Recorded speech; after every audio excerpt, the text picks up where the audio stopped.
He made quite a splash a few days ago when he came out and announced that he believes it is appropriate to put a label on alcohol products that they have a cancer risk. And according to him, it's the third highest cancer risk. Number one is smoking cigarettes. Well, that, of course, has all gone away. No one smokes anymore. Number two is alcohol. Number two is being overweight. Americans don't have a weight problem.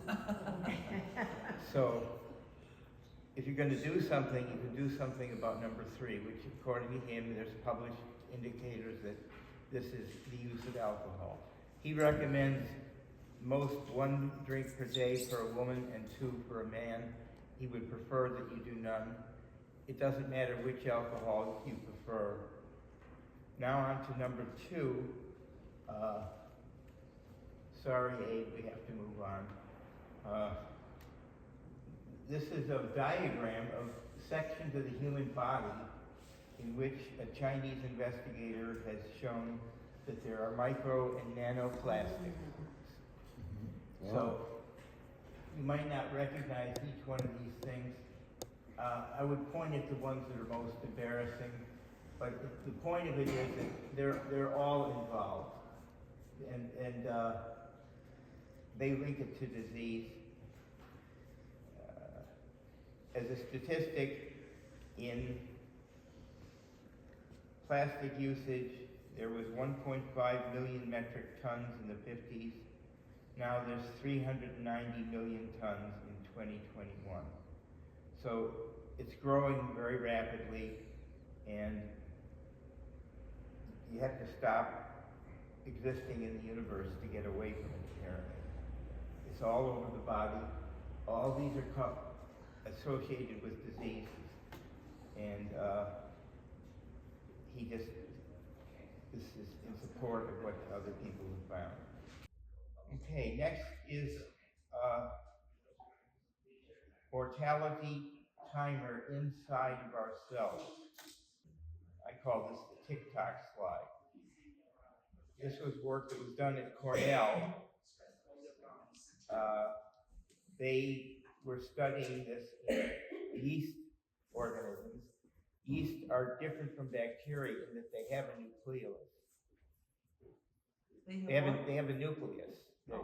They're not just a cell with junk inside. They have a nucleus.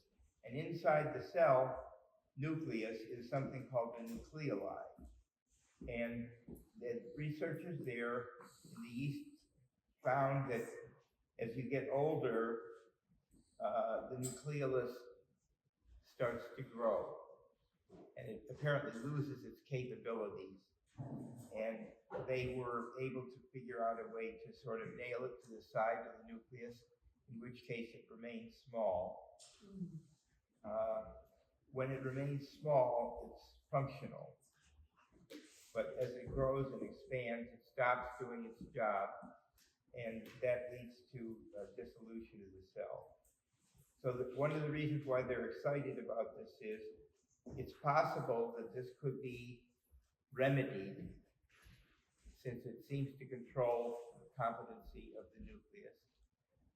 And if it's remedied, it might be a solution to several, not just one disease. Okay, the next one, we showed this picture of this charming young lady, and it said, can we change our genes? Well, there's nothing wrong with her genes, but the point of it is, she can't do it on a weekend when she has a little extra time. It's done quite a bit and in several different ways for older people who have diseases for which genetic loci have been located. And there are 3 main categories of gene change. They are, in order, gene therapy, genome editing, and epigenetics. If you're not satisfied that you understand each of these, it's a great article to read because it turns out each category has multiple components in it.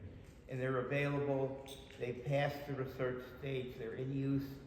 They ain't cheap, but they have the effect of upgrading or downgrading a cell's nucleus gene, which may be beneficial or harmful to your lifestyle, and it's ongoing. Okay, now the next one strikes us all to home. This is coffee grounds. Why is this in a healthcare presentation? Well, it turns out that leftover coffee grounds have a potential use. They found that it can increase the strength of concrete by 30%. Now, the point is that if you don't put it in the concrete, you're going to throw it in the ground, and it's going to contribute to production of greenhouse gases, and that increases the rapidity of global warming. And the upgrade of the use of the coffee grounds has gone from 1 billion pounds, 10 billion kilograms to 22 billion kilograms. And it's all just waste right now. So it would be better to put it to use. Okay, now the next one sounds like one of the earlier ones, but it's actually a little different. It's called, Can We Stop Brain Aging? I'm up for it. I'm not asking you to raise your hand on this, but I kind of know where we're all at with this. So this was work that was done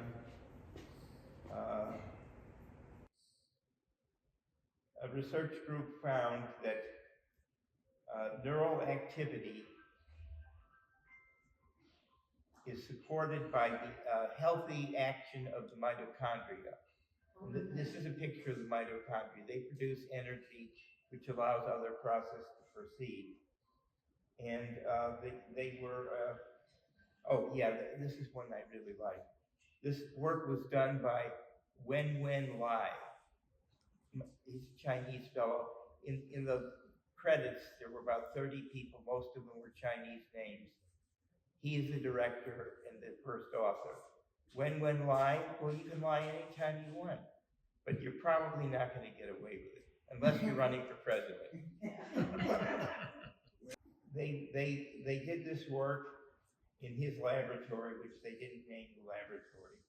And what they found was that the neural activity, which you need to keep your brain processes running, is supported by the mitochondria, which does DNA transcription. And they found an intermediate, which they called, just to make it simple, ETC mito, energy transfer to mitochondria. And this intermediate seemed to be something that was required to connect the two processes, was previously unknown. They didn't identify what it was, but it's usually a protein and these kind of things. And they found if they could up and or down the amount of this, then the brain aging was diminished in the mice that were under study. And they had developed a series of occupational tests for the mice. So you could say, this mouse is not aging mentally.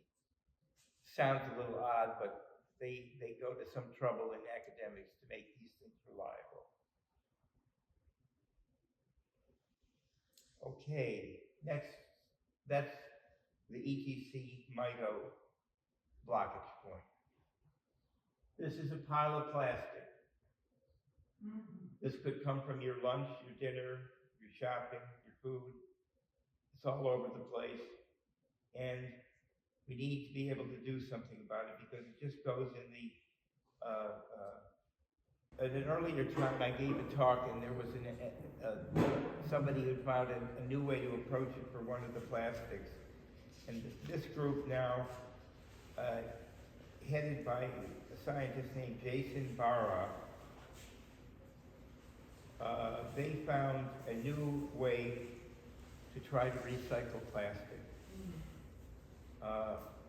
He was working with PET, which is polyethylene triterephthalate. Don't expect me to know what that is exactly, but it's obviously a common plastic. And he had this other agent in his lab. It's a small hydrocarbon called imidazole. So he said to his students, what the hell, throw some imidazole in, let's see what happens. And when he came back the next day, they presented him with the news. Plastic is gone. No plastic, which kind of titillated him. And then he tried it on another plastic called polyurethane, and it worked there also. So just at the very beginning of this thing, imidazole is readily available. It's not toxic. They got recycling of two kinds of plastic. So they